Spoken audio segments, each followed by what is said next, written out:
Alam mo, alam mo, hindi ka panipaniwala itong mga sinasabi mo dahil yung mga ibang detalye, alam mo. Yung ibang naitatanong namin, hindi mo na alam, hindi mo na matandaan.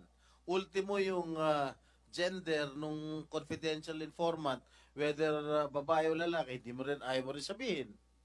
Yung pangalan, nakalimutan mo. Pero samantalang yung mga ibang tinatanong namin sa inyo, way back, alam mo. Your Honor, kung Alam, mapapansin alam nyo, mo, Mr. Jonathan, o ano bang rango mo, Jonathan? Colonel? hindi po, agent po. Ha? Agent.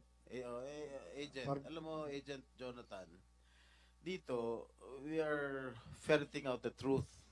Ngayon, kung yung sinisiwalat mo rito, panay hearsay, eh hindi ka namin paniniwalaan. Dinamay mo na yung presidente. Sinabi ng PIDEA, he was never included in the drug list. Sinama mo mga ibang personalidad, mga sikat na artista. Tinanong natin ng PIDEA, they were never included in the drug list. Alam mo, nagsisinungaling ka. Your Honor, Sandali lang, patapusin mo ako. Nagsisinungaling ka eh. Huwag mo naman idadama yung mga ibang personalidad na wala namang kinalaman. Your Honor, Okay. trabaho po yun.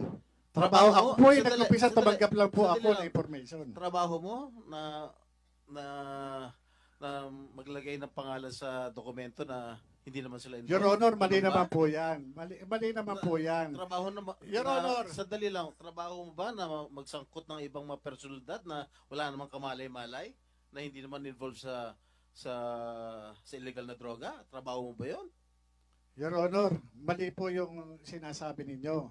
Ako po, nung panahon Kasi na wala yon, ka naman ebidensya eh. Your Honor, nandun nga po sa PIDEA na iwan.